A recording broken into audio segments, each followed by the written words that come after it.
Oh, I turned off my phone.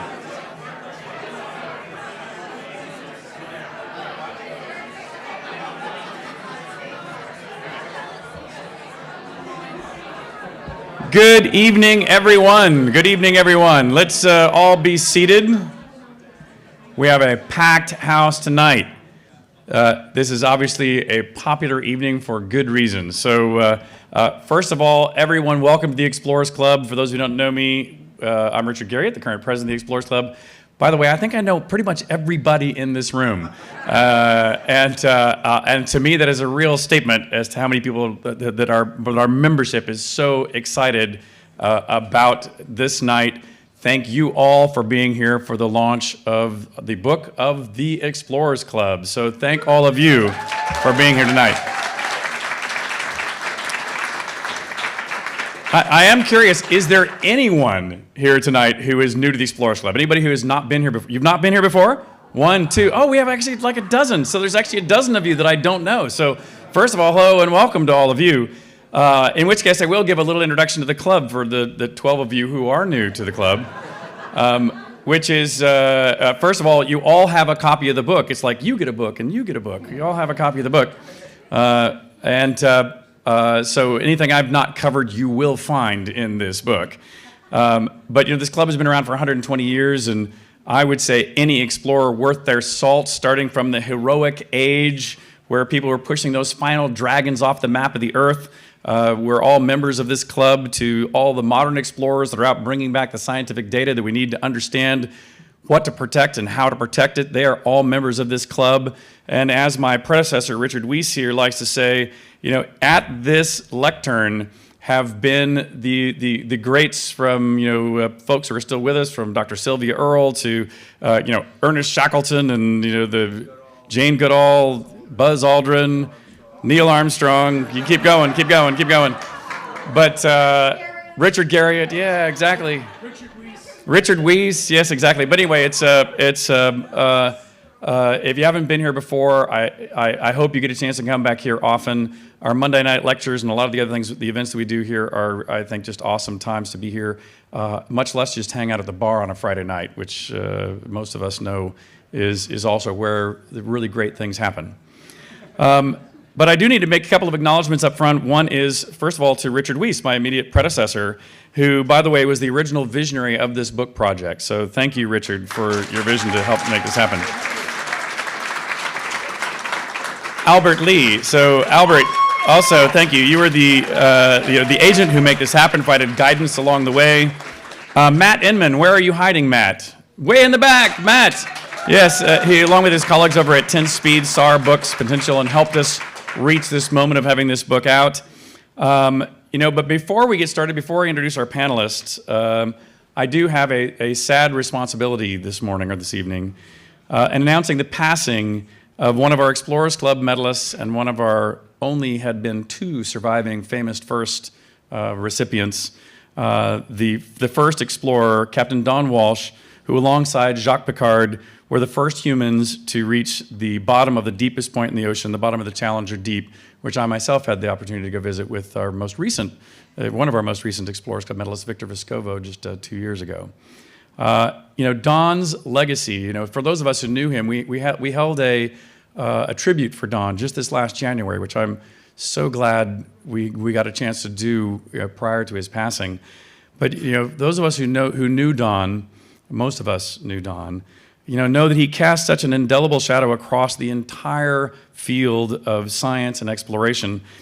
But in addition to his long-held commitment to exploration and education, but it was really his propensity to be a mentor to all of us, young and old, experienced or new. He gave so freely of his time to all of us in exploration. I even conned him into helping me, propose to my wife. He was part of the quest I sent my wife on to pick an envelope out of his pocket while he was giving a lecture here at the club. But his commitment to excellence, both as a naval officer and as a friend to his peers, was always in keeping with the highest traditions of the Explorers Club, and his memory will live on through his work and in the hearts and minds of explorers around the world. So please join me, if you would, in a moment of silence and remembrance for this titan of exploration, Don Walsh.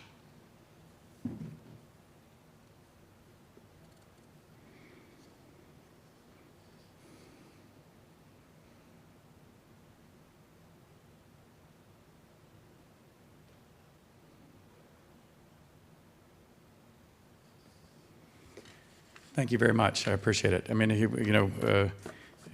I think most of us in the room, heard overnight, and we're all texting and calling each other, about what a terrible tragic loss that was. But really, his influence in this group, his influence in the book. He's in the book.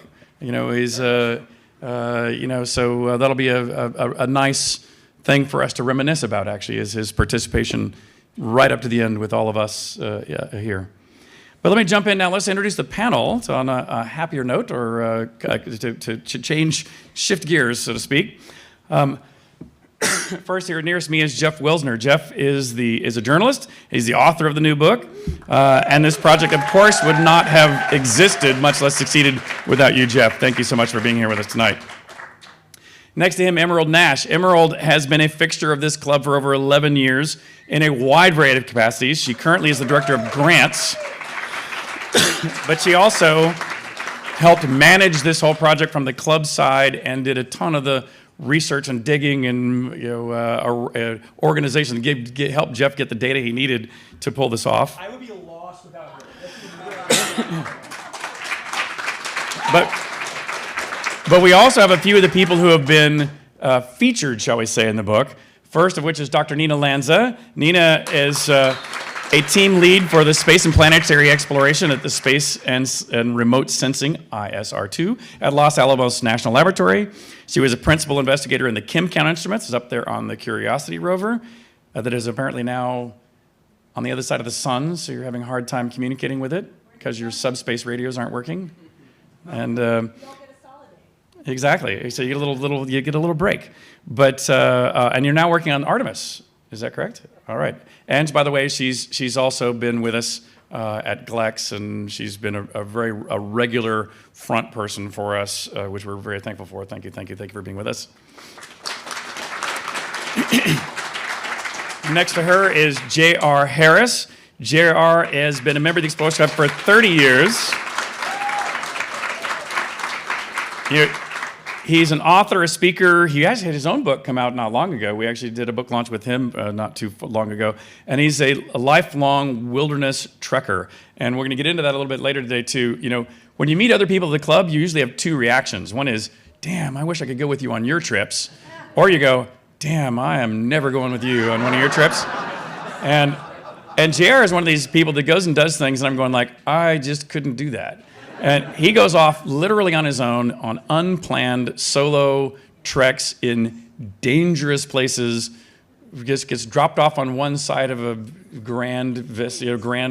sorry? Queens, New York, you go. Yeah, in Queens.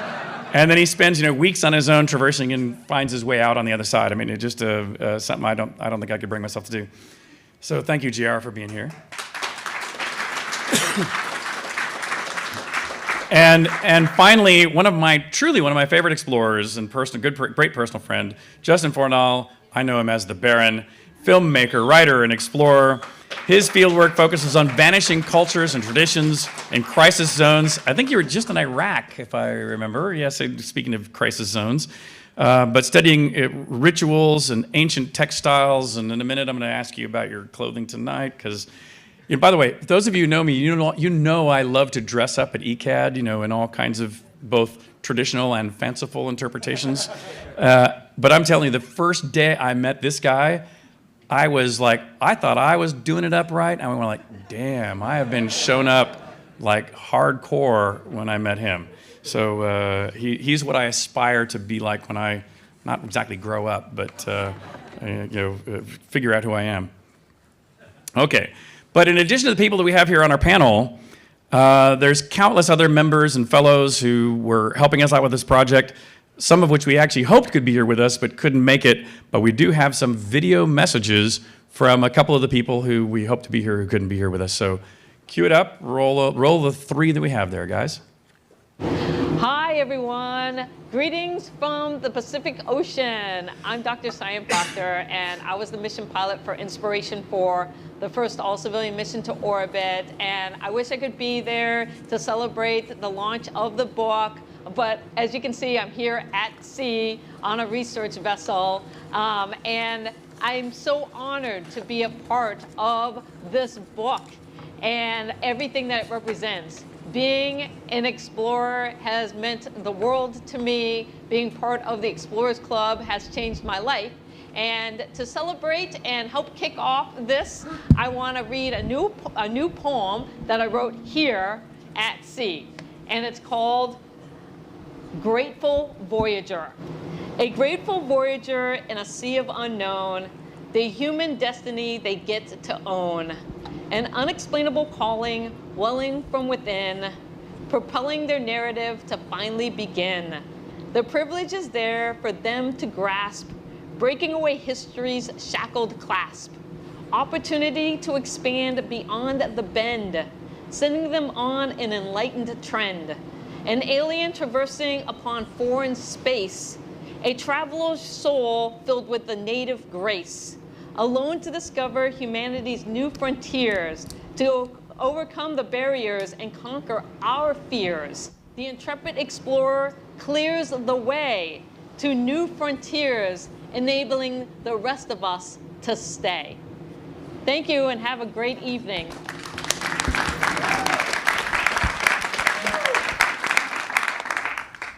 Hello, fellow explorers. I'm David Harrison, and I'm sending you this greeting from Vietnam. I'm so excited about the new book, Visual Journey Through the Past, Present, and Future of Exploration. It features some of my expeditions around the world to meet the last speakers of the world's most endangered languages and to record the knowledge that they share with us. I wish you all happy explorations.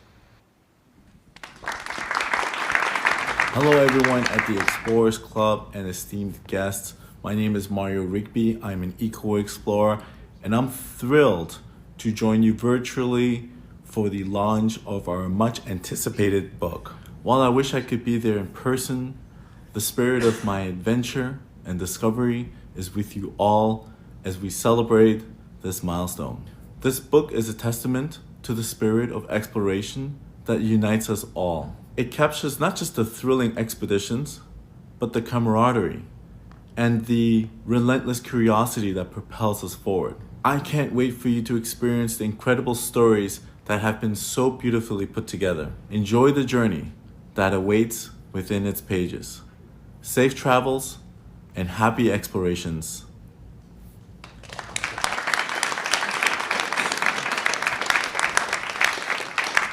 All right, well, let's get into it. So as you can see, I've jumped in front of the podium so we can dig in here with our esteemed panelists.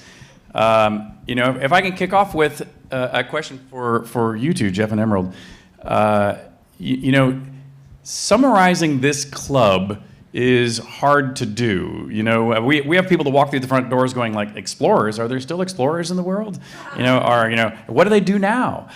How do you start a project like this? We have a pretty funky history and a pretty funky now and a pretty interesting future. How do you get started on a project like this? That is a fantastic question, Richard, and it took a lot of brainstorming.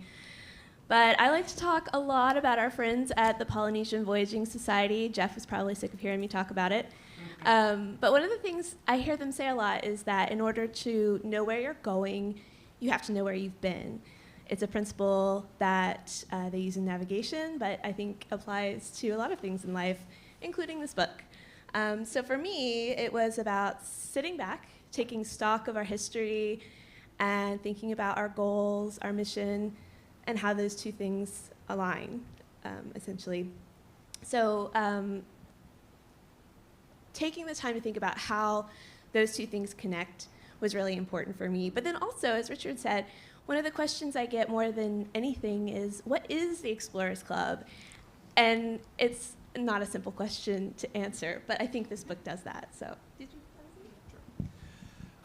First off, I have to say, working on this book and collaborating with the club and all of you has truly been the honor of my career, and being with you tonight is an honor. So thank you very much.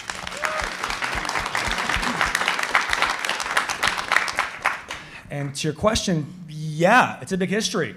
It's a daunting, sprawling history, which is both super exciting for a writer, like, oh my God, raw material, endless buffet of raw material. That's awesome. And also awesomely terrifying. Where do you start? So I started by taking a page from an explorer's handbook of asking questions, asking lots of questions. So I interviewed many folks at the club, many in this room. Many of you are very sick of me because I kept talking to you again and again, asking very basic questions like, it sounds corny, but what does exploration mean to you? How has exploration evolved? Where is exploration now? Where has it been? Where is it going? And I had many and many of those conversations, and kind of patterns start to emerge. And you follow those patterns and follow that trail, and then you start to get in the right track, and then Emerald comes in and saves the day, and that's how it works. Yeah, and just as, by the way, other panelists, I'm going to come to you guys here in a minute, but I'm going to kind of doing the kickoff here with these two here. So you sort of at least briefly mentioned that there was sort of some challenges associated with it. So describe that. How did you synthesize? Yeah, I think the biggest challenge is there are thousands, right, literally thousands of former members. As our great archivist, Lacey Flint, once said, most of past members and most current members, each of them could have their own book, right? So how do you synthesize thousands of possible books into one book, right? And the more, at some point, the more quantity you have, the more the quality suffers, right? If we try and be comprehensive, we're left with a phone book and no one's happy. So we tried to go with representative as opposed to comprehensive. We wanted to kind of share stories that reflect the club's great tradition and give a sense of how it's evolved and where it's headed. But we had no illusions of being able to, oh my God, we need to include everyone. I mean, I think one thing, and I will say this, and please, from now on, quote me on this. If anyone here or later is sad they're not featured more at all in the book, it's my fault. It's not the club's. Please sling arrows my way, not anywhere else. It's all my fault. And also, one very sad club member, you might have heard of this person, they kind of got short shrift. There at one point in an earlier draft, there was a pretty decent section of this person, and we kind of chopped it down.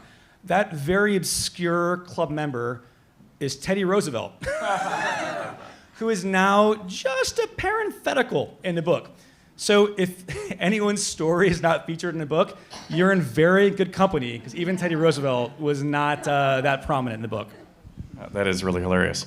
And another interesting aspect to it, too, and I think all of us who have been involved in television or film or books, and if you're an explorer, you're also a storyteller, and in fact, we're codifying that you have to be a storyteller, really, if you're going to be a grantee, recipient, and other things. It's high on our agenda of sharing the stories when you're done and passing it on through education, if not just storytelling. And to your point about cutting down, I think all of us who believe that a good editor is very important. You know, what you throw away is often, it makes stories far, far better. But also there's something about structure. You have so many stories to tell. Like you said, you don't want it to just be a phone book. So how do you think about, it's not just chronological stories. What was your concept towards how to tell the story of this book?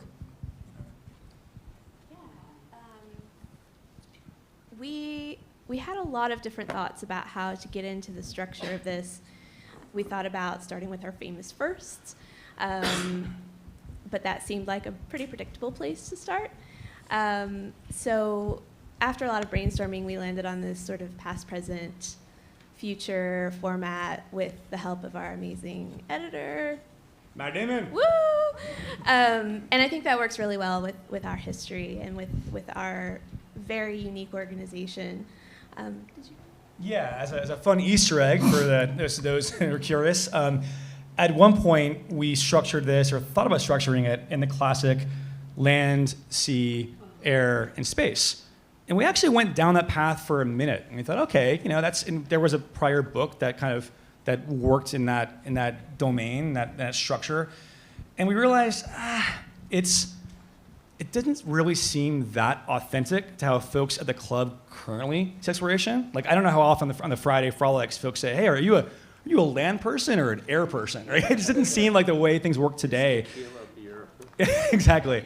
And this, again, back to structure and editing, this is where I got to shout out Matt Inman, is early on in the process, we had a pretty kind of seminal conversation where he looked at, okay, how can we do more than just give like a survey of what's happened, but share a larger story of how exploration has evolved.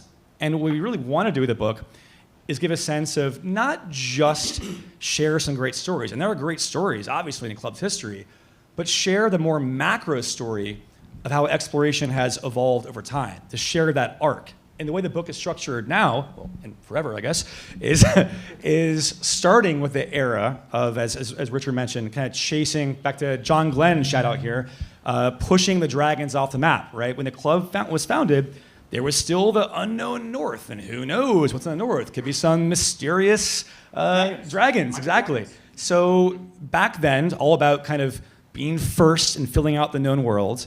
Then the maps are filled out, so we have new technology. We can dive deeper in the bottom of the ocean. We can go into the skies and space.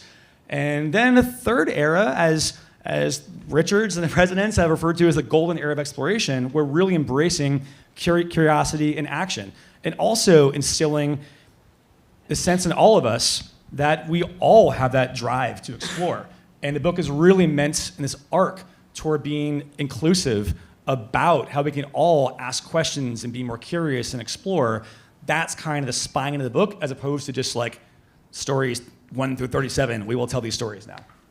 And when you thought about the stories or details that you thought were really important to include, we talked about it upstairs very briefly, what you called the warts of the past. What is it you also wanted to do, to make sure you did include in this book, other than great stories? Yeah, we had a couple of goals starting out, and for me, and I think everyone who was involved in the early development of this book, it was incredibly important that we give voice to some of the folks who participated throughout exploration history who aren't often included in the narrative. And so that was always center of mind. We really want this book to be an introduction for folks who don't know anything about the club, and that includes everyone. We want children to see themselves in the greatest explorers in the world, and so I think that was, at least for me, always a guiding factor. 100%. And on top of that, we want it to be accessible and inclusive to everyone and not just the club faithful. So in a way, part of my job as Fresh Eyes was to come in and make sure these are engaging stories that is frankly a page turner that anyone would have fun reading. So we wanted to kind of tell great micro stories and also a good larger macro story of the evolution too. Yeah, and I'm just going to mention something here too, not really a question, but just something I've noted about the book as I look through it too, and I see some people are thumbing through it even as here live, is that I think you've done a really good job also of talking about the past. Like we only let in women explorers in the 80s. 1980s. 1980s. Yeah, and there are still members who would call that a mistake, but they're not me, by the way. I'm just saying there are some, and but to go back and reflect on, for example, there's a photograph in the book of, I don't know what year that was, the black and white photo of an early Explorers Club dinner where you go, notice this photo where everyone is an old white man in the photo. And that's just the way it was. And so I just love the fact that you've addressed that stuff head on. Well, it's a credit to the club and Richard Weiss is really part of your vision, is to be unflinching about going there. And that's one thing that drew me to this project is it was not meant to be a puff piece, right? They're frankly, the biggest kind of, not that I don't believe in heroes and villains, although there are heroes and villains, but the first, one of the founders doesn't come off that well in this book, right? And I think it's a strong club that is willing to be that introspective and self-aware to kind of to probe the past that way. So I appreciate that. Yeah. Great. Well, thanks to the two of you. I'm going to move on to you, Nina, if I may. So everybody already, Nina is one of our favorite interplanetary researchers. What fun it must be to get a chance to explore Mars, even telepresently, robotically, so to speak. Tell us, what drew you to this particular line of work, and tell us a little bit about it. Well, like many kids, I dreamed of working on a spaceship with lasers, and I just never gave up the dream. So I'm just living my childhood dream now. I didn't know how I was going to get there, but I took opportunities as they came, and here I am now. And so we have an instrument operating on Mars right now. With lasers. That's right. It's Rock, a paper, spacecraft lasers. with lasers. Yeah. So tell us about a day in the life of the Curiosity rover. What is a sol? Explain this whole thing about the fact that you can't talk to it right now because it's on the other side of the sun. Give us what's going on kind of right now on that front. Sure. Well, right now, Mars is on the other side of the sun from Earth. And so we don't yet have the technology to talk through the sun. So we're all going on what's called a sol a day. So that a sol is one Martian day. That's 24 hours and 38 minutes long. So it's almost the same length as an Earth day, but not quite. So we talk about time on Mars in sols. And so when we have a day off, or in this case 3 weeks off, we have a sol a day. So the rover is still doing some work automatically on the surface, but for the most part, the rover gets to kind of chill out. We get to also chill out a little bit. We have to write all the papers that we haven't written. But in 3 weeks, then we'll actually then come out of conjunction. We'll be able to talk to Mars, and then we can start our regular operations.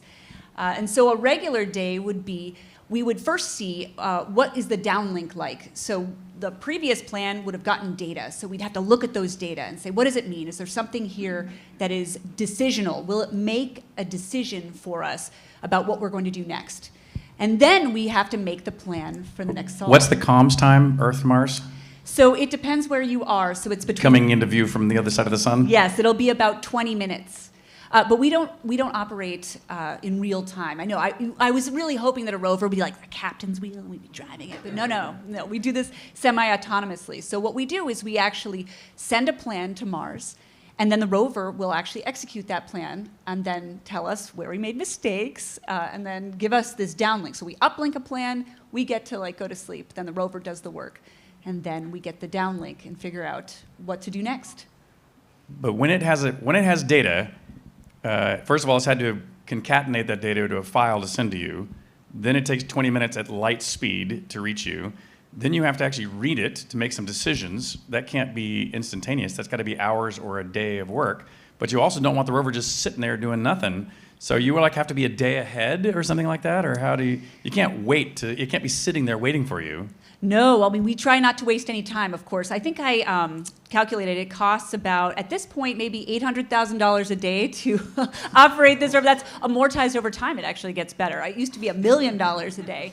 But we don't like to have the rover be idle. And so sometimes when we don't have the ability to get the downlink in time, we plan things where the rover can do autonomous decision making. It doesn't mean that as a geologist that you don't need me anymore. It just means that we can actually take some data without human input, which is better than taking no data. So for example, my instrument, the ChemCam instrument, can actually be told, hey, find a rock and shoot it with the laser. Any rock. Which brings me to the next question is why in the heck are you shooting lasers at rocks? Because it's awesome, right? So what are you doing to the rock? What is ChemCam? How does it work? Why does it need to shoot rocks with lasers? I mean, of course, who doesn't need to shoot a rock with a laser? But ChemCam is an instrument. So if you've seen the rover, it looks like the head of the rover. So it has this cyclops left eye. And that's both where the laser comes out and where we actually collect the light from the vapor that we make. So ChemCam is short for chemistry and camera, so it's two different instruments in one. We actually can take pictures, but we also can get chemistry. So the laser vaporizes just a little bit of material. It makes a bright light, and we can collect that light back on the rover with our telescope, and we can actually figure out what are the elements in that rock. And this is a really rapid process. It happens in microseconds. So every time we pulse that laser, we get another spectrum. And so we are just about, not quite, but we are very close to 1 million shots on Mars. So really exciting. When you shoot a rock, you take off a surface layer, I presume. That's been exposed. If you shoot again, do you get further interior? Exactly. So we typically do a pulse of 30 laser pulses on one location, and that's actually digging a little hole into the rock. It's not a big hole. A lot of people are imagining these huge things. I guess it's really big if you're like an ant. But it's a teeny crater. It's only a few millimeters, Yes, tiny ant aliens. You heard it here first. No, you did not. Actually, if you want to, I've actually shot my ring, so if you want to see, so this ring is made of titanium 6-4, which is what the rover is made out of. So people are like, what does it look like if you accidentally shoot the rover, which we will not do, but it's very small. Basically, nothing will happen. But we can still get a lot of information from those micrograms of material that we vaporize. So we can, in theory, detect every single element in this single laser pulse. And again, with 1 million laser pulses, that's a lot of data. Awesome, awesome. Okay, I'm going to move on here to JR here for a second if I could. JR, I already know that you are willing to go do things that I would never go do. I could not bring myself to do it. But you've been doing this a long time. I've heard you, I think it was Boy Scouts, Cub Scouts is where this all started. So tell me what got you into this. When dinosaurs were still roaming. When dinosaurs were roaming the earth. I was out there. Tell us about how this got started. Well, my story is just a kid who grew up in the street, basically. I grew up here in New York City, not in this neighborhood. I grew up in the projects from a working class family. My dad was a truck driver. And I always wanted to be an explorer. And everybody would say, you can't be an explorer, you don't have any money, you need an education, you need to be white, you need to be this and that. And my parents were supportive, but they also said, whatever you do in life, you're gonna really need a college education, and we can't give it to you. So we tell you up front, if you wanna go to college, you're gonna have to get a job and finish that, and then somehow make your dream come true. In the meantime, when I was like 13 years old, earlier, I was never a hiker. I never wanted to be a hiker. I grew up in the street here, in New York City. But my parents didn't want me to be out here in the summertime because in the projects there was a lot of gangs and a lot of influences that my parents didn't want me around. So they sent me up to the Catskills in Boy Scout camp for the summer. I hated it when they told me I had to go, but when I got there, everything was different, and I learned how to essentially live outdoors. I learned not only how to make a fire and put a tent up and read a map and use a compass, I also learned an appreciation of nature, which I never would have gotten growing up here in New York City.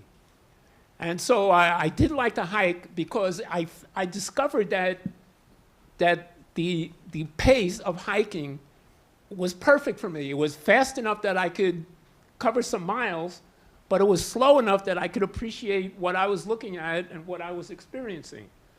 So I became pretty good at living outdoors, even though I knew that when I got home, I'd never be able to use any of that stuff. And then when I finally did go to college and got a degree in psychology, I became interested in exploration by combining my interest in visiting people who live in really remote areas, ethnography, with being a trekker and a backpacker so I could just get there. So I'm actually an explorer by avocation, which means I have a job. And I needed to have a job that I could be able to put the money aside and also have the time. So I opened up my own business. And that business is a marketing consulting firm. Started it in 1975. It is now the oldest African-American owned research and consulting firm in the country. So that's how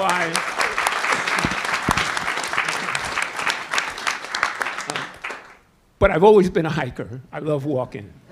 Well, and I'm going to tell a story that you've told me briefly too, which is at those Boy Scout camps, correct me if I'm wrong or elaborate, he would do things like, it might be a 2-week Boy Scout camp where normally like the Eagle Scouts might be forced to go do an overnight on their own, for those of you who've been in scouting. But he would like on day 1 go like, hey, camp counselor, I want to go off on my own. Is that okay? I'll come back in 2 weeks. And they reluctantly would let him do it. And you would like pack up and literally you'd do your Eagle Scout for 10 days as a Cub Scout. Well, it wasn't quite that long. And before I could do it, I had to have the camping, cooking, and pioneering merit badges. And then I could go and I could request 4 days worth of food to go out on my own. When the 4 days were finished, I come back and the first thing I say is, give me another 4 days worth of food. And I'll go out, and then on visitors day, my parents would come up and they go, hey, like, where's the baseball field? And I'd be like, I don't know. What do you mean you don't know? You've been here a month already. I said, well, I wasn't really here, Vermont. But the point being that I've always liked to go off on my own in the wilderness and live with just what I could carry on my back. If it doesn't exist in my backpack, it doesn't exist. And so I've learned to appreciate the simple life, because simple is hard. It's not easy. It's hard because it is simple. But in living a simple life, I've learned to appreciate everything that I have back home, like being able to take a hot shower, change your clothes, fix a nice meal, etc. But yeah, I've been doing it for 60 years all over the world, and I'm still doing it. Yeah, so 60 years. So how many countries have you racked up in 60 years? It's in the 60s, Yeah. And some places I've been to more than one time, obviously. But there are still a lot of places that I haven't. Well, that was the next question, which what's your bucket list? So what do you got to do? What are your highlights of your upcoming? Well, that's easy as far as countries, because any country I haven't been to is on the list. All right. Okay, what's your top three? I'm working on now a trip to the High Atlas Mountains in Morocco, because I'm interested in the Berber people who live there. I'm also working on a trip to Mongolia for the indigenous people that live there. And again, I just show up. Nobody knows I'm coming. I don't have a letter of introduction. Nobody I know has ever been there before. They don't know who I am. And I don't represent the government or any kind of museum or university. I'm just a curious guy with a valid credit card. And I'm willing to go anywhere for the knowledge that I would get talking to people. Awesome. All right, so thank you. All right, now Justin. So I've already mentioned Justin, he goes into dangerous places. But in addition to dangerous places, one of the things I just really enjoy about what he does is he'll go into places that a lot of us wouldn't think still exist on the planet today. He's gone to countries that I have believed that I've already visited in some significant way, and find little pockets of the deep past that have been there, hidden in plain sight, that a tourist or even a reasonably seasoned explorer would walk right past and not know was there.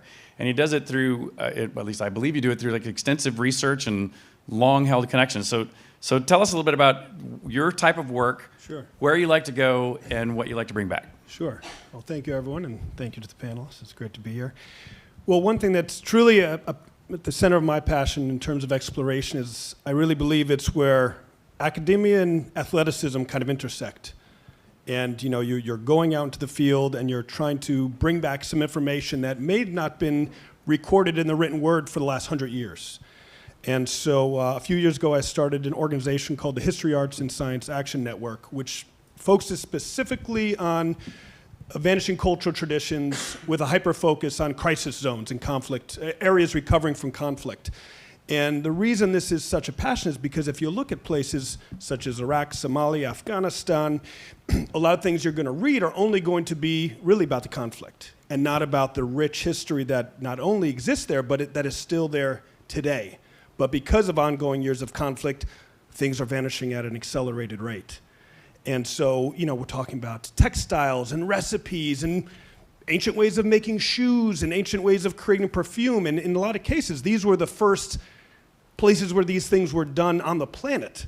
And so, to me, I know that it's a place I need to go if I start to do research and I quickly hit a dead end. And you might say, oh my God, what I'm reading is from 120 years ago. And this is the last thing written about this ethno-religious minority in this corner of the world. And that's, when the obsession begins. And I think that, as we discuss up here, I think a humorous way to look at exploration is almost as a mental illness. I call it the explorer's disease. And I say that because your curiosity will always outweigh your fear, and it becomes so strong that it's an obsession. And you're looking at the map or you're looking at the stars, and you know that there's no one or nothing in the world that can stop you from getting there, not even yourself. And that's that true hunger for knowledge. And certainly when it comes to my passion, which is, as I said, vanishing cultural traditions, that's what usually drives, Saturday night, 3 a.m, I'm still reading, I'm still looking at the map, I'm still sending emails to say, can we get there? Will you guys receive me when I land? What's going on? Is this group here? Is there 10 people left in this village? Whatever it is, until you get there, it's almost like a sickness because you feel this hunger until you actually get to see with your own eyes, you know. So I know, having heard these tales from you, about crazy swims some of y'all do around islands dragging kegs. I know about bringing back participating in and bringing back the stories of voodoo cultural activities. I know about you communing with animals that probably should have been killing you, or I would have expected to kill you. Give me an example of what do you think are some of your wildest, most hazardous, interesting tales? That's a great question. It's also interesting because it is relative. What is extreme to one of us may be our everyday, in the office. Yours it's are like, extreme. I'm just telling you, yours are extreme. There is no one in here that would doubt. This is not. Yours are more extreme. I'm telling you. Well, so I'll tell a short story that I think will be interesting for this audience. But yeah, a lot of the work I do will be with rituals and ceremonies and talismanic items. And of course, when you're entering the world of the ritual, you're always thinning the veil between our world and either the world of the ancestor or the world of the spirit. And certainly a lot of my work has been done with the voodoo community, who are very close friends of mine, both here in East New York and both in Port-au-Prince, Haiti. And I can recall my first time in the large cemetery in Port-au-Prince with a very dear friend of mine, Mambo Rose. She's a voodoo queen, and we had gone there to commune and make offerings to the Lord of the Cemetery, Baron Samedi. And so we're in this very large cemetery, and as we enter, and this is several city blocks, and we had a small group of her friends with us, and this is really her supermarket. And she has young men who work in the cemetery who will bring her a hand or whatever it is that she needs for her spiritual practice. And once again, it's nothing to judge. It's very much, this is a tradition that she's been doing for generation upon generation. So as we're going through the cemetery, she said, just be aware there are folks who live in here in the crypts who worship the Gede spirits, the spirits of the cemetery exclusively. So don't be alarmed when they start to come out of the crypt. So as we're going deeper into the cemetery towards the black cross that represents the Baron, we see these faces peeking out from inside the crypts and start to kind of join this little group of us.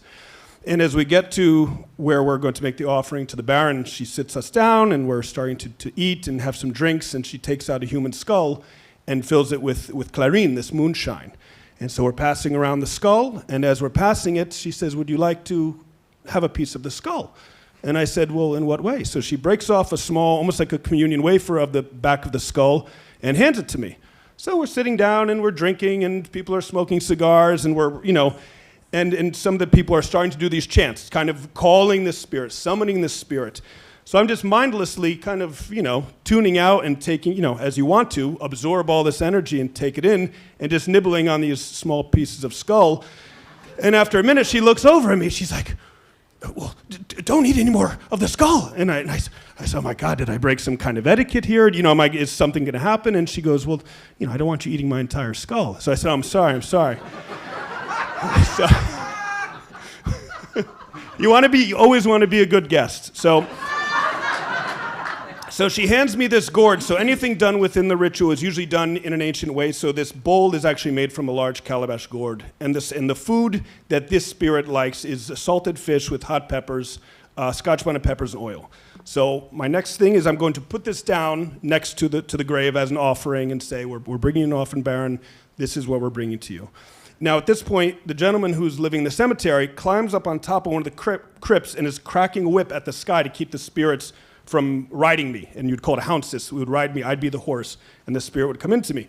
So as I'm going over, I'm just, you're a little nervous, and you don't want to screw up. So I very gently go to put down the bowl, and it kind of drops about 2 inches, and the hot oil splashes up into my eye, and it's like pepper gas. At which point I'm trying not to show any reaction, but I go like this. At this point, Rose thinks that I've been possessed by the spirit and kind of tackles me and starts coating my face with this powder and kind of gets me. She's like, okay, you're okay. I'm like, no, I think I'm fine. And then so we continue, we do the ritual, and everyone has, it's a beautiful moment. And as we're leaving the cemetery, we always have to go in backwards. We have to go out backwards. So we're never going in forwards, meaning that we're dead.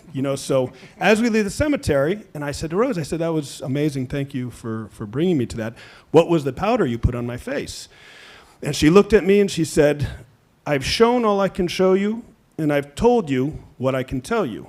If you want to know any more, you have to go through Kanzo. And Kanzo is essentially going to a baptism into her, into the rites of voodoo. And so, once again, there are things that I can say about these practices, but there's things I've been entrusted to by these communities that I cannot say.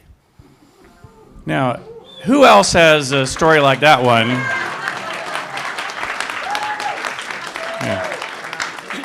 Because I have one final question for you, Baron. Tell us about any unusual textiles or jewelry that is on your body right now.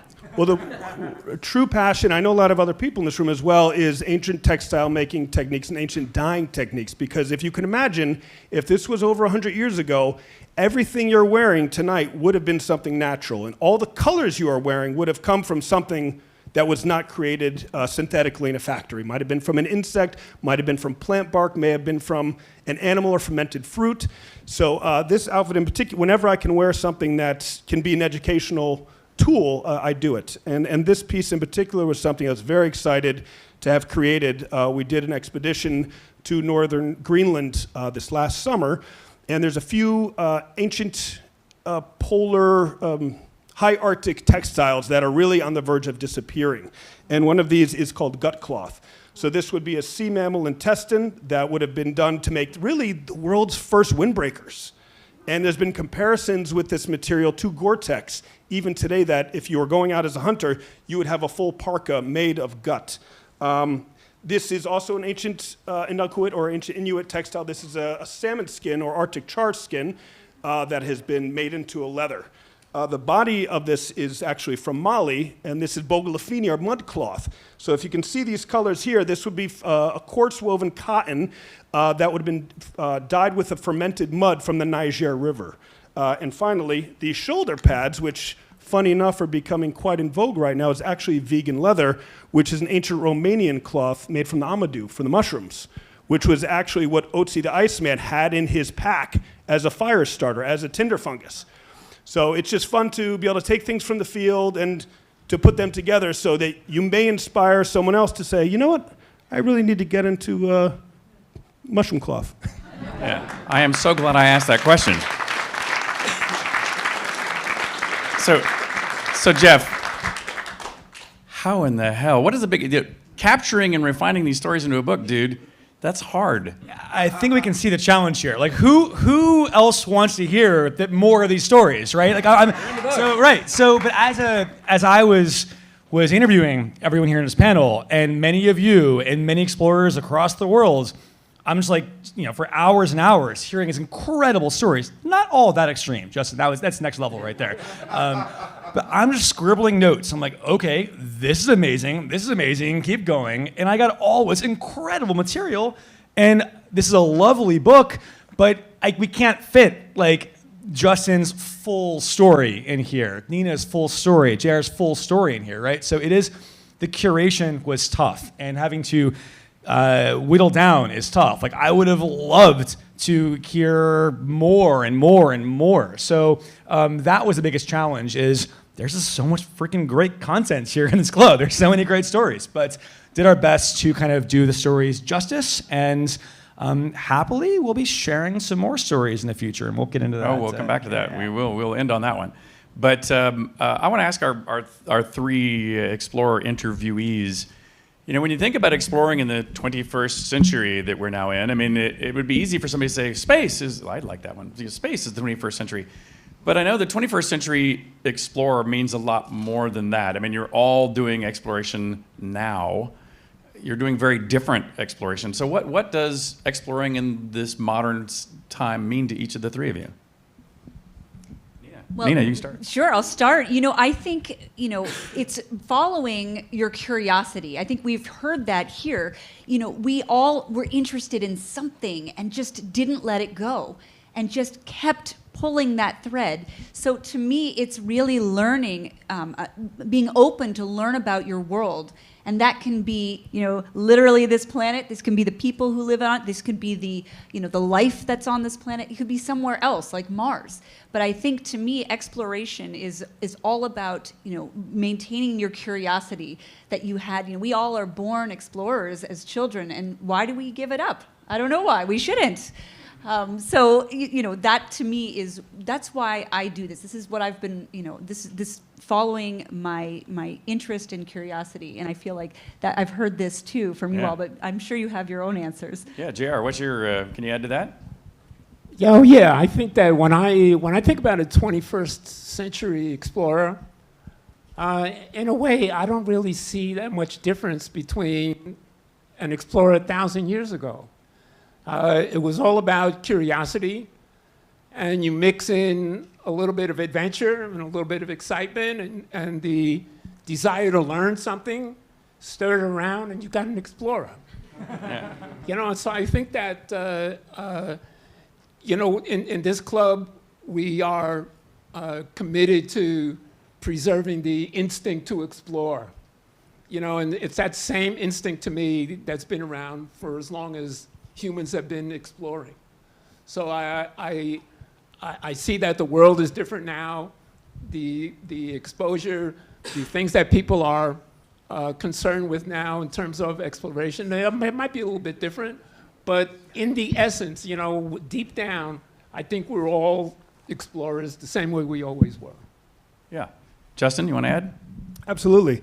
Well, I think that if you, for example, look at a Western Civ book, you'd think that only there was, in points in history, there was only one thing happening on the planet Earth. But if you can imagine, the Earth has always been the size it was, even if the population wasn't the size it is now. There was thousands of empires that really are never discussed. There's thousands of civilizations that are tiny, tiny little footnotes, and some of them are still here.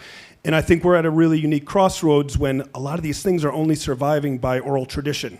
And how exciting that you could go out and talk to someone who might be in their 90s, who might have the last person to be holding a story that has never been written down before.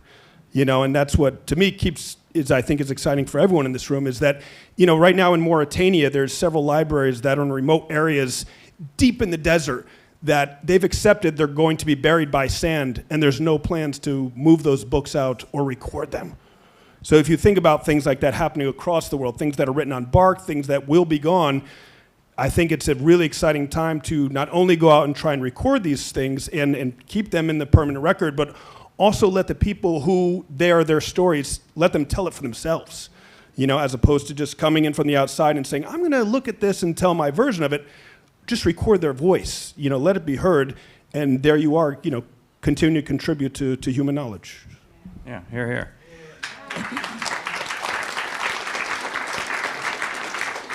I asked Jeff to open the book here to a particular page. It is the Common Traits of Explorers. And I noticed that they are footnoted often with who you heard some of that from. But could you grab a mic there beside you and read off just the traits? Don't read us the paragraph that goes with us. Sure. And then I want to see how our three explorers here react to these traits as to which ones they have, which ones are their favorites. Curiosity. We've heard that a lot. Vitality. Stubbornness. Storytellers. Open-mindedness. Compulsion. Questioning the boundaries. Understanding of impacts. And finally, courtesy of Milbury Polk.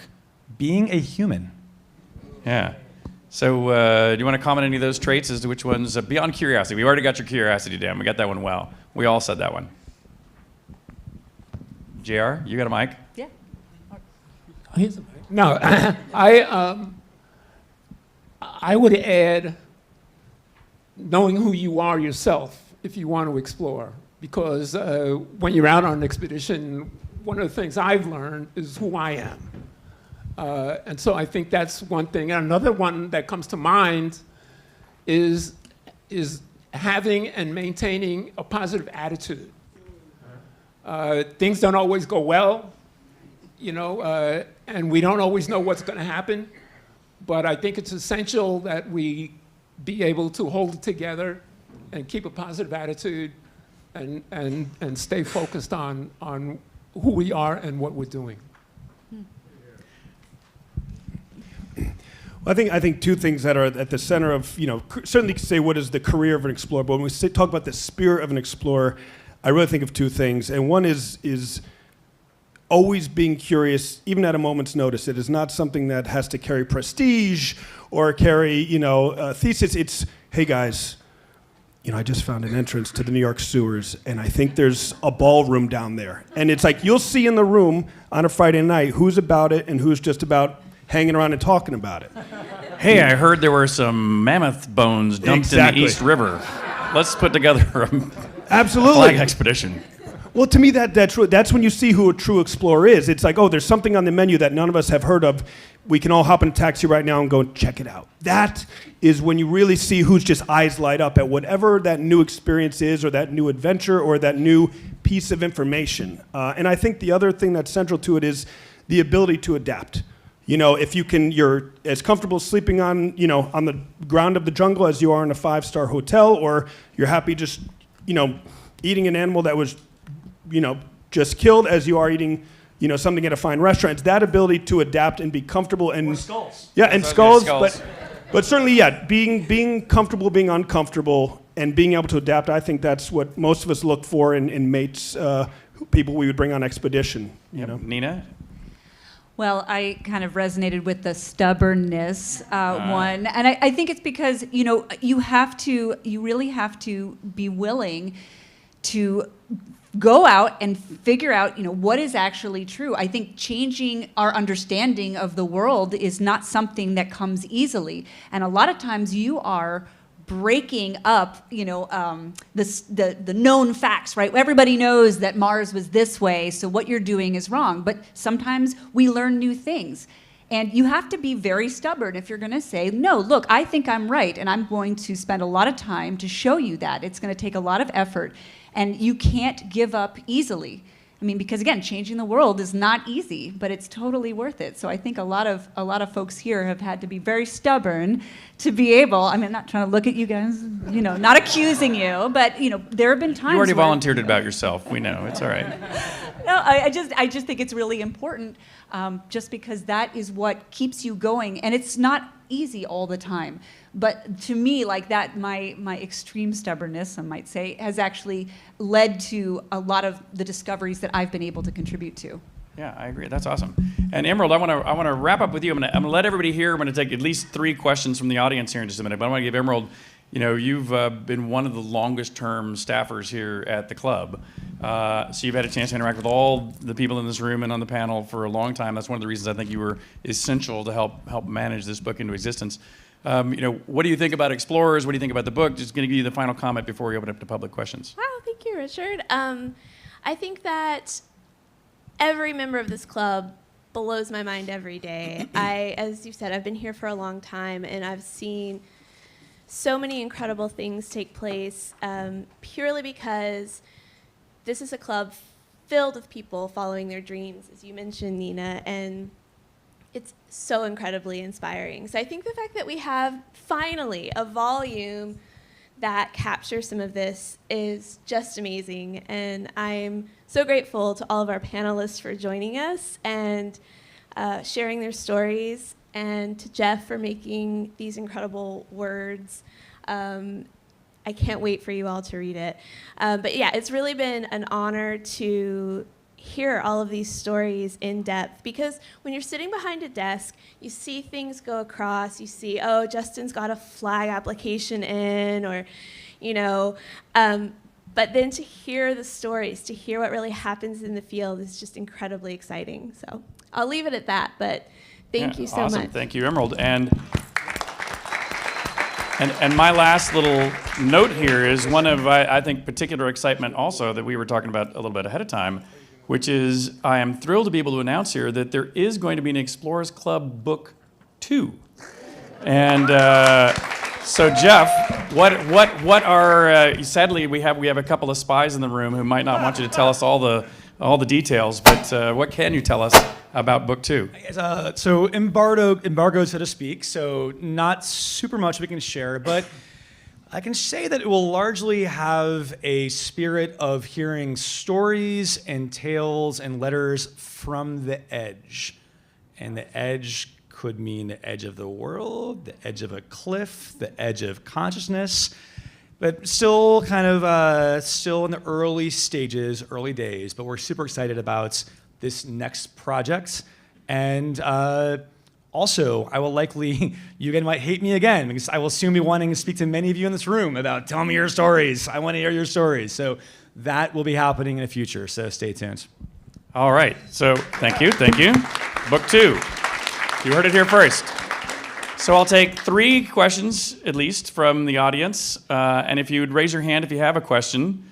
And if you would introduce yourself, ask your question, then hand me the mic back. You want me to stand up? Stand up, please, okay. yes. Hi. Hi, my name is Kate, and my sister here had a little part in this book. I'm curious, there was one characteristic that I was wondering. How solitary are you? Oh, yeah. Excellent question. I know JR's answer.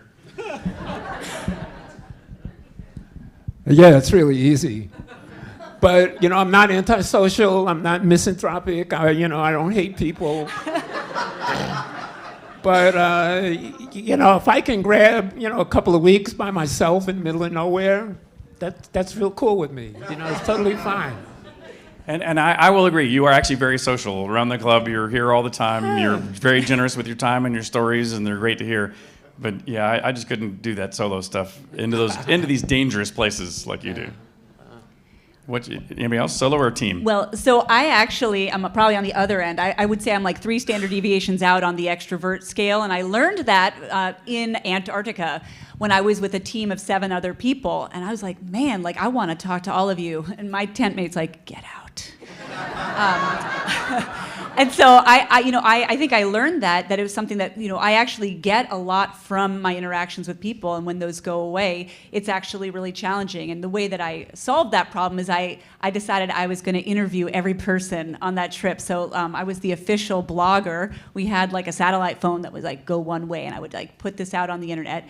And it was actually really helpful for me because I felt like it allowed me to connect with people and also allowed me to spread the Nina around so that my extroverted self didn't step on the toes of our friends who are less extroverted. So I'm not very solitary. And for myself, a lot of the work that I do is the way we're able to fund these expeditions is through either grants or production.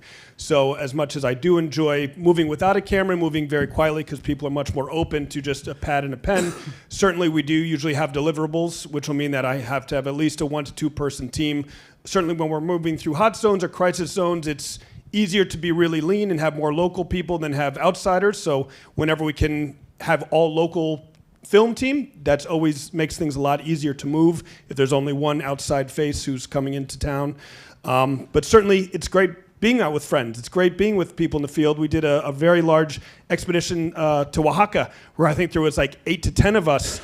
And that was a joy. It was such a joy to have your friends there and fellow explorers and, maybe only 2 people go on this little side mission or whatever it was. But it really all depends on the project. But certainly when you have to have deliverables, you do need some extra hands with you.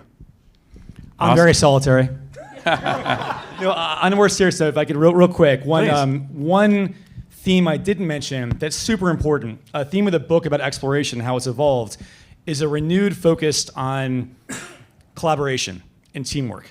As former President Ted Roosevelt told me early days, the famous first didn't happen by one person doing some heroic thing by themselves. There was always a team involved, and that's more true now than ever. And this book was also very much a team collaboration effort, starting with everyone here, with many in this room, with Will Roseman and the Explorers Club HQ staff that never gets enough credits and flowers. So thank you guys. So very much collaboration, so I want to thank all of you again. While we're talking about collaboration, we didn't get a chance to shout out the photographers who helped us make this beautiful book. And we have 2 with us, Mark Brian Brown in the back and Peter Aaron. Thank you so much. Thank you. Okay, question number 2, anybody? I've got one if you guys don't. So anybody raise a hand for a question? All right, here you go. Hi, my name is B. Do you consider people who have to explore out of necessity and discover things explorers? You know, people who are like had shipwrecks or are pressed into service because they're military and then they somehow end up where they never want to be. What do you categorize them like? Because all of you seem self-determined explorers, but what about like the accidental explorer? Is that a characteristic? I think Don Walsh, by the way, was assigned to that task, just as an example. But anybody want to take that? Well, I think that what's interesting is a lot of friends who are field scientists, researchers, they'll be like, oh, what's the Explorers Club? And I'm like, well, who's in it? And then I'll kind of describe it, and I'll be like, well, you do this for a living, you should join the club. And I think a lot of people, and that's why I say that it's very hard to categorize what an explorer is, because it really is anyone who's really contributing to the greater human knowledge through either research or field research. So I think that's a very interesting question, which would actually be, I think Will would give an incredible answer to the idea of some of these accidental explorers throughout history, certainly. Also, that's a future book as well, so thank you. The accidental explorers.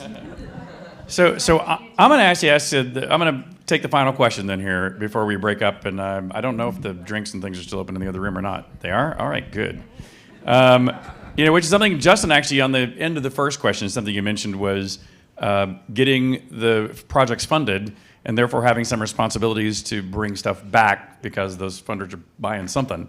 And there's a whole section in here in the book about getting money matters, how explorers find capital, noting that there's sometimes government or military spending, a la Don Walsh, a la Kim Cam on the Curiosity. There's media funding, a la Discovery Networks wanting to work with us and Nat Geo and all the others. Sponsorship, we all know, if you look at, I love the story of Amundsen, he was first headed to the Arctic until he finds out that somebody's already reached the North Pole. So versus give back all the money he raised from sponsors, he goes to the South Pole. Private equity, there's a bunch of people who have raised some money. I myself have helped start some companies that we did with private equity to kind of open up frontiers. And grants, we the club, you, Emerald, you're the head of grants. Maybe Emerald, you should take this one. How do you feel about this breadth of funding and what we all do to make this stuff happen? Well, you can't do anything without money, right? I mean, that's the bottom line. And it has been interesting to learn. And I was so grateful, Jeff, that you put the section in the book, because that's the piece that people don't often think about. They think about the romance of it and the amazing, incredible stories that we hear. But how do you actually make it happen? And oftentimes it is through grants, and it is through programs like the one we offer here at the Explorers Club. But often it's bootstraps and figuring it out yourself. And I'm sure that you guys can talk a little bit about that. Anybody else? Well, just to give you another side of this, I've done more than 60 multi-week expeditions around the world, and I never got any funding for any of them. I designed all these projects myself, and I paid for them all myself. I underwrote it all without asking for money. But I'm glad that there are grants, that there's grant money available, because it allows people to probably broaden the scope of what they want to explore and to do it at a level that's beyond their personal means of being able to do it. Mine are extremely modest. It's just me carrying a backpack and being out there. But again, I really like the idea and appreciate that there are people who have been able to go on explorations, who've been able to find knowledge that wasn't there simply because those explorations were able to be funded. So I'm really happy that it's out there. And Nina, I want to throw it to you with a specific, I know you're waiting to answer this one, but $800,000 a day, how much is the total project? So you're the opposite end of the spectrum. How many people involved? How much money involved? How many years involved? Yes, so Curiosity is still going. We've been on the surface of Mars for 11 years operating, which is amazing. Yeah. Yay, I know.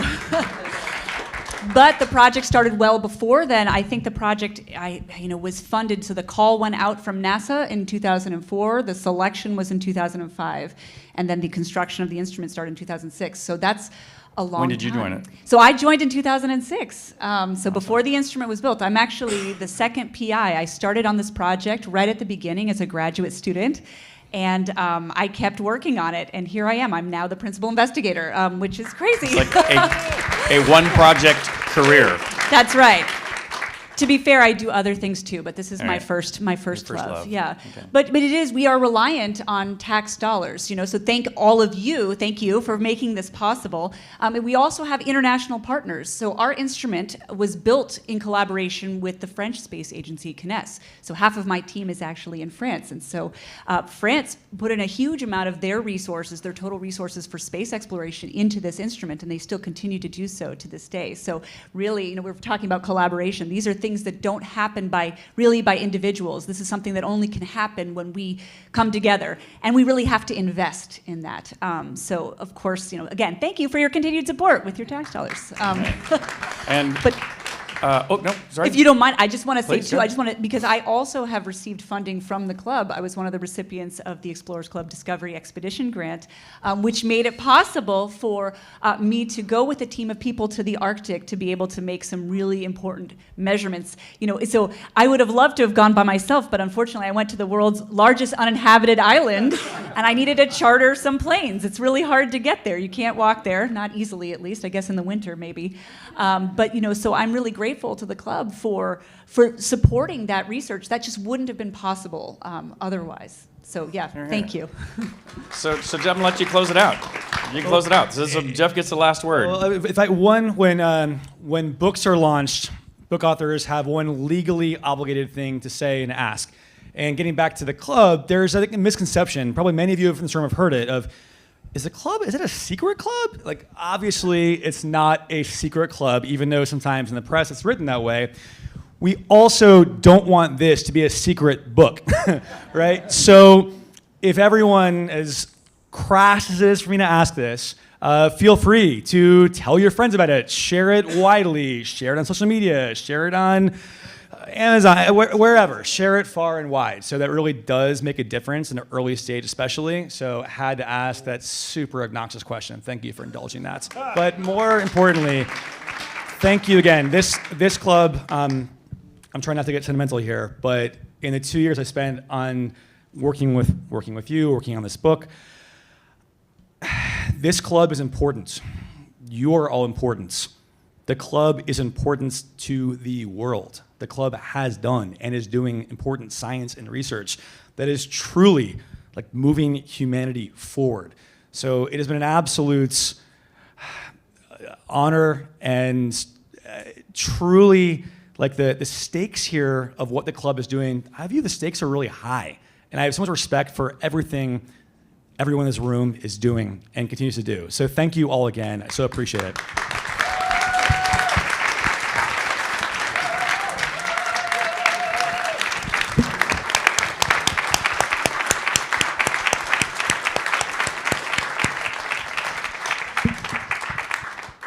Thank you all for being here. We can all retire back into the other side, and I'm sure all of our panelists would be happy to give you more details if you'd like. Thank you for coming.